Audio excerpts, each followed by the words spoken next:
मुझे छुआ तो कर दूंगी 35 टुकड़े।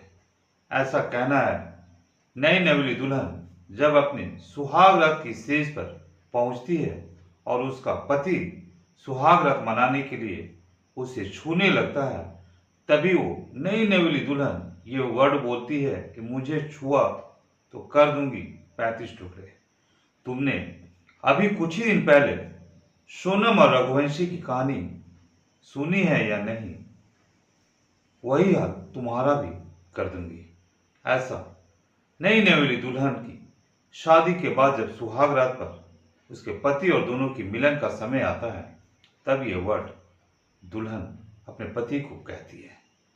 दरअसल इस कहानी की जब शुरुआत होती है और इस कहानी को जब आप सुनेंगे तो यकीनन सोचने पर मजबूर हो जाएंगे कि आखिर ये नई नवेली दुल्हन इस बात को अपने पति से क्यों कहती है।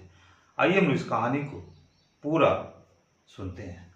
नमस्कार, मैं संतोष प्रसाद, आप देख रहे हैं संतोष अकेला फैक्ट। दरअसल ये कहानी शुरू होती है उत्तर प्रदेश का एक जिला है प्रयागराज, और यहीं पर प्रयागराज से सटा हुआ एक कॉलोनी रहता है एडीए कॉलोनी। एडीए कॉलोनी का रहने वाला राम अशरे निषाद। राम अशरे निषाद का एक बेटा होता है कप्तान निषाद। कप्तान निषाद की उम्र होती है 25 वर्ष। राम अशरे अपने बेटा कप्तान निषाद का शादी 29 अप्रैल 2025 को करछानाडीहा इलाके में रहने वाले एक लक्ष्मी नारायण निषाद होते हैं। उनकी एक बेटी है सितारा। सितारा जिसकी उम्र होती है 20 वर्ष। इस सितारा से अपने बेटे कप्तान की राम से शादी ठीक कर देते हैं। दोनों परिवार शादी से बड़ा खुश रहता है। शादी के पहले भी जो कप्तान होता है, कप्तान के पिता राम अशरे, वो अपने होने वाली बहू से बहुत कुछ सवाल जवाब करते हैं और वो भी शादी के लिए राजामंदी मांगते हैं, जहां पर जो लड़की होती है वह राजी दे देती है। लड़की का नाम होता है सितारा। वो शादी में अपनी राजामंदी देती है और शादी 29 अप्रैल 2025 को बड़ी धूमधाम से हो जाती है। सुबह सुबह विदाई होता है लड़की का। सितारा विदाई होकर अपने ससुराल पहुंचती है और ससुराल में इसकी स्वागत बड़ी धूमधाम से होता है। तभी समय आता है रिसेप्शन का। रिसेप्शन 2 मई को होता है, उसके दिन तय की जाती है। 2 मई को बड़ी धूमधाम से रिसेप्शन हो जाता है। रात को सुहाग रात का समय आता है। सुहाग रात पर सेज सजा हुआ था और सुहाग रात मनाने की पूरी तैयारी चल रहा था। तभी दुल्हा का एंट्री होता है सुहाग रात वाले रूम में। दुल्हन वहां सज धज करके पूरी बैठी हुई थी। तभी जैसे दुल्हा वहां पहुंचता है, थोड़ी देर के बाद जो नई नवेली दुल्हन होती है वो बोलती है कि मुझे छुआ तो तुम्हारे 35 टुकड़े कर दूंगी। ये सुनकर दुल्हा जो है डर जाता है, सहम जाता है और इससे वह अपनी दुल्हन से सितारा से पूछता है कि तुम इस तरह की बातें क्यों कर रही हो? हम दोनों की शादी हुई है और सुहाग रात सभी पति अपनी पत्नी से सुहाग रात मनाते हैं शादी के बाद, तुम क्यों इनकार कर रही हो? तभी वो बताती है तुम मेरे पास आ नहीं सकते हो क्योंकि मैं तुमसे प्यार नहीं करती। मैं तुमसे शादी नहीं करना चाहती थी, लेकिन मेरे घर वाले के दबाव के कारण मेरी शादी तुमसे हो जाती है और अब तुम सुहाग रात मनाने के लिए मेरे पास आए हो, जो सुहाग रात मैं तुम्हारे साथ नहीं मनाऊंगी। यह बात सितारा अपने मुंह से बोलती है। तभी जो कप्तान होता है सितारा का पति, वो पूछता है कि आखिर तुम सुहाग रात क्यों नहीं मनाओगी और क्यों नहीं मनाना चाहती हो? तभी सितारा जो बातें बताती है उसे सुनने के बाद कप्तान की आंखें फटी की फटी रह जाती है। दरअसल वो बताती है कि उसका एक लड़का, अमन नाम का लड़का से प्रेम संबंध चल रहा था और प्रेम संबंध अभी भी उसकी जारी है और वो कोई और नहीं, इसी सितारा की बड़ी बहन का बेटा रहता है अमन, जिससे ये लोग दोनों आपस में प्यार मोहब्बत करते हैं। लड़की जब जैसे ये बात बताती है, जो कप्तान होता है, लड़की का नया नया दूल्हा जो बना हुआ रहता है कप्तान, वो सितारा से पूछता है कि अगर तुम्हें मेरे साथ सुहाग रात नहीं मनाना था, शादी नहीं, तो फिर शादी क्यों की? तो बोलती है कि मेरे परिवार वालों ने मेरे ऊपर दबाव डाला था, इसीलिए मुझे शादी करना पड़ा।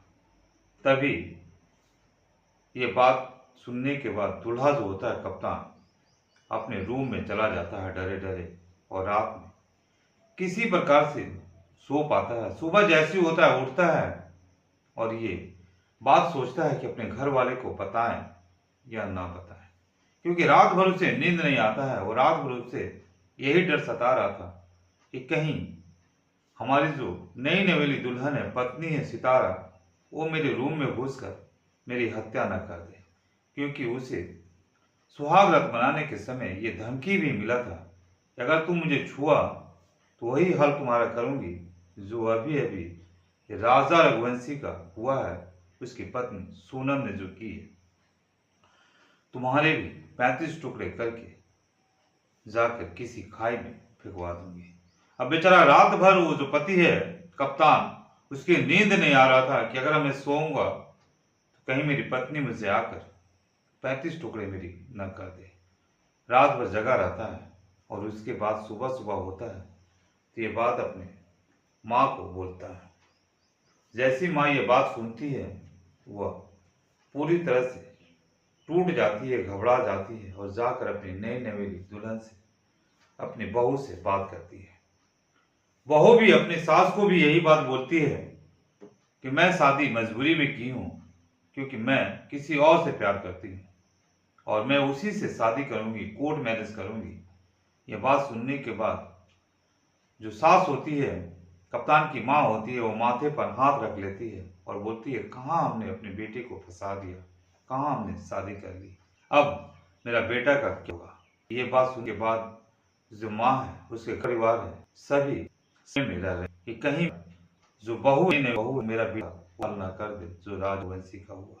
पूरे समय ये परिवार है, लेकिन एक की खुशी है इसकी माँ को, क्योंकि जैसी नई नवेली बहू सितारा इस घर में आई थी, एक दिन की अपनी सास और अपने पति और अपने घर परिवार वाले से जो ससुराल में होते हैं उनसे बोली थी कि हम लोग हनीमून मनाने के लिए हरिद्वार चले जाएंगे।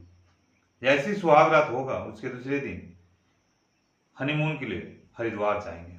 लेकिन ये घटना जो सितारा ने की हनीमून के दिन कर दी, इसलिए सुहाग रात वाले दिन में ही इतनी बवाल हो गया।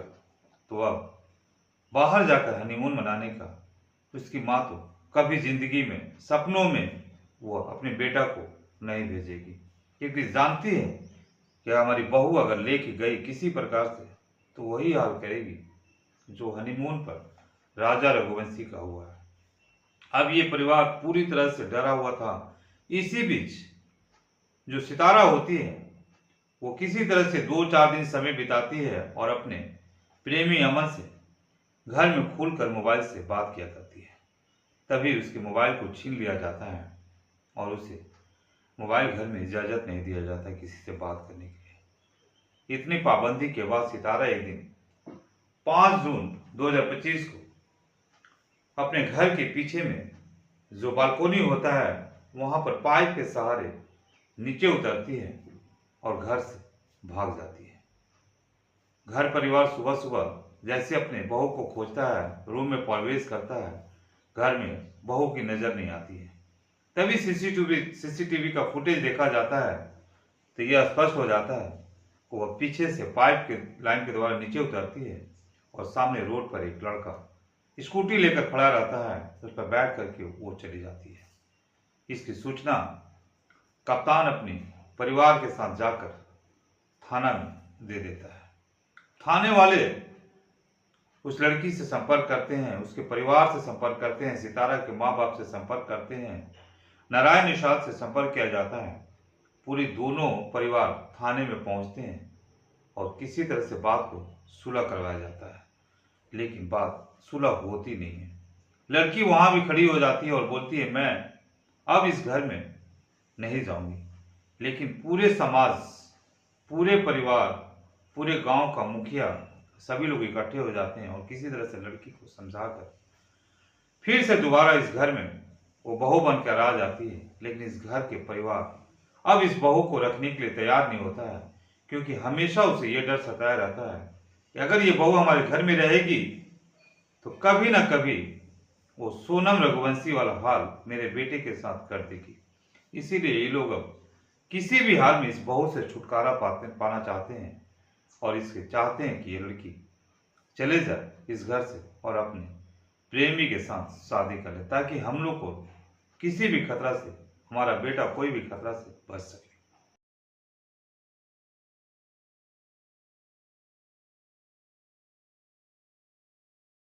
और कुछ ही दिन के बाद फिर से सितारा अपने घर से, अपने पति की घर से, अपने ससुराल से भाग जाती है और अपने प्रेमी के साथ रह रही है। अब वो लोग दोनों कोर्ट मैरिज करने की तैयारी में है, तो ये लोग भी अपने चैन की जिंदगी जी सकते हैं और अपनी बहू अपने घर में आने की अनुमति नहीं दे रहे हैं। नमस्कार।